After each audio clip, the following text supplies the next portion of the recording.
So noong linggo, pumunta pala kami dito ng aking husband sa Portland, Oregon. Naglakad-lakad kami and ito nga, may nakita pa kaming Dalmatian dog.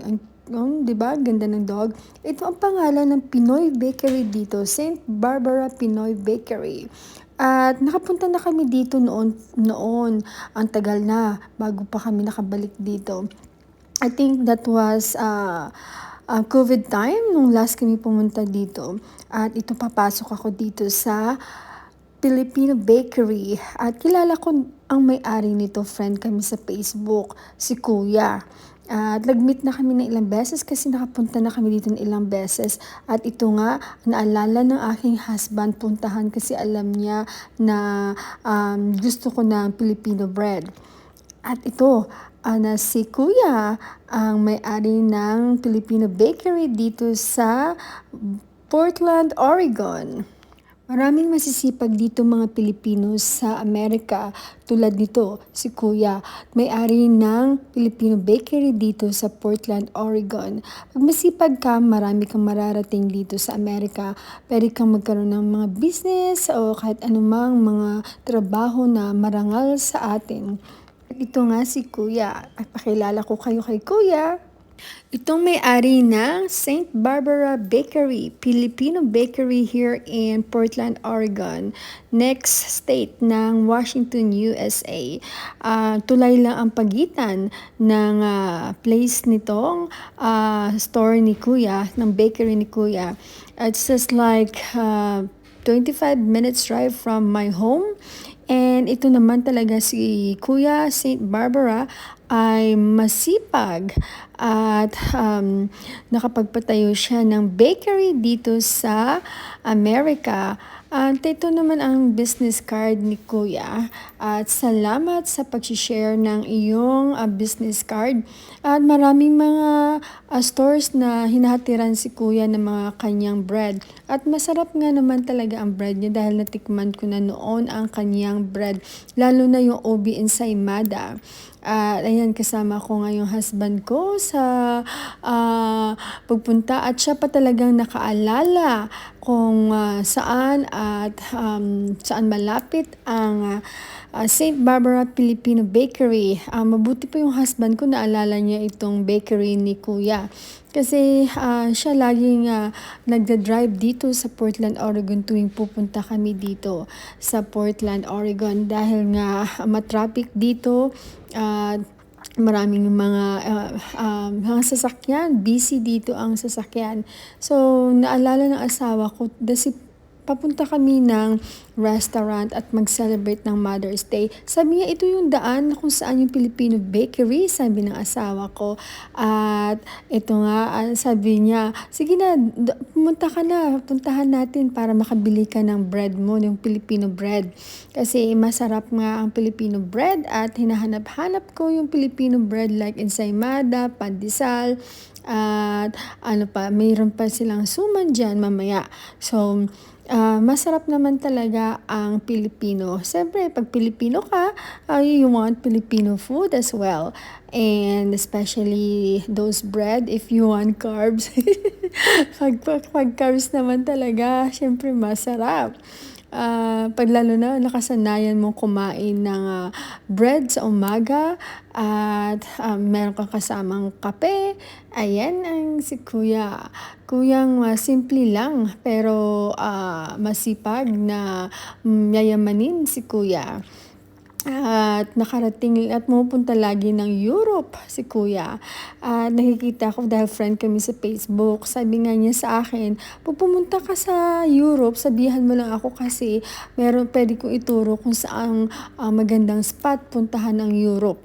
Talaga 'di ba ang mga Pilipino, we are hardworking people here in United States. That's why we built business here in United States. Ayan ang mga tinapay ni Kuya, yung ube, masarap. Fresh talaga nila dito ginagawa sa kanyang bakery ang mga tinapay.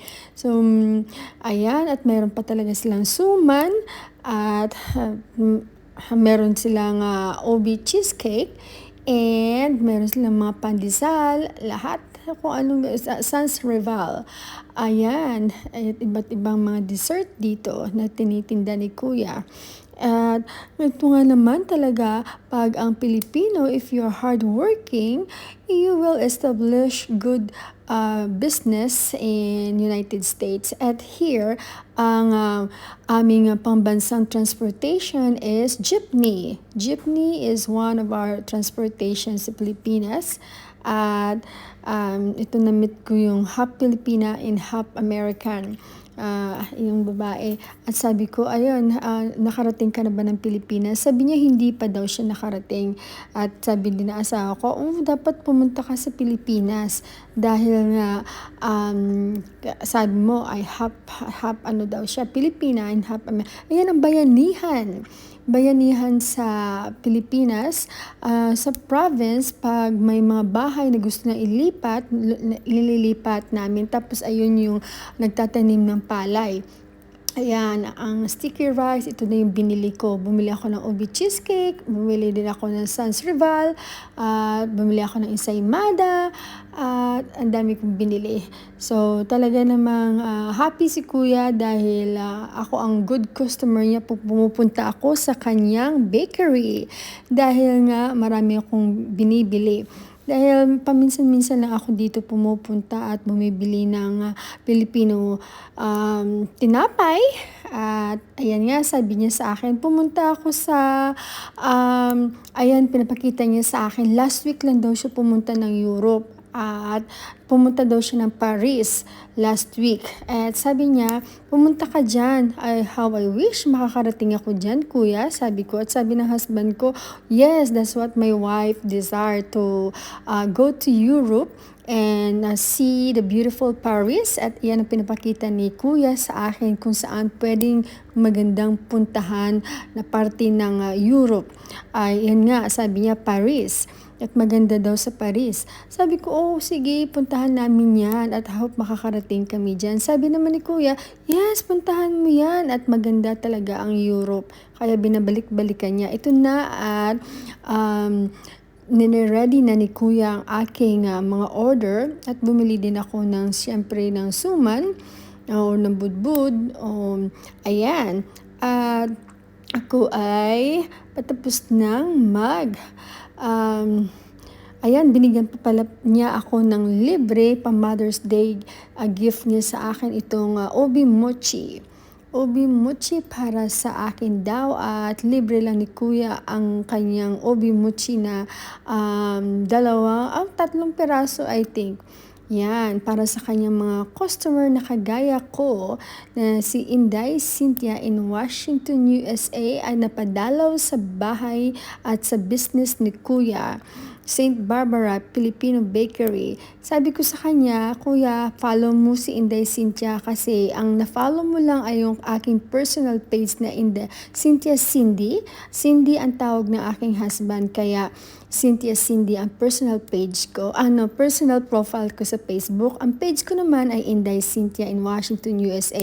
Yan ang sabi ko sa kanya, para naman malay mo, may mga kaibigan ka din dyan na gustong manalo ng GCash at ng balikbayan box. Kaya sabi ko, sige Kuya, follow mo ako. Ayan na, palabas na ako, nakabayad na.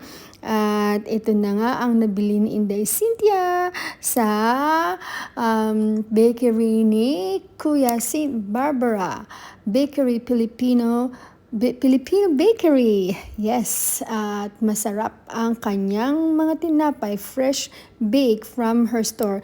At ito nga at na-try ko ang suman. Nagawa din nila Kuya. Sarap talaga ng bakery na mga tinapay na tinda ni Kuya. At ito nga kinamaugahan, next day, it's morning time at tikman natin ang Obi ensaymada ni Kuya. Siyempre masarap yan, combination sa coffee. At ayan, Let's eat! Ito naman yung tinikman ko ang ubi cheesecake nila at masarap din ang ubi cheesecake nila. At syempre, tinikman ko din yung Sans Rival. Naku, lahat na lang tinikman ni Inday Cynthia. I hope po nag-enjoy po kayo sa aking vlog today. At God bless po. I pray na God will provide your needs. It is the Lord who provide our needs. God bless you po.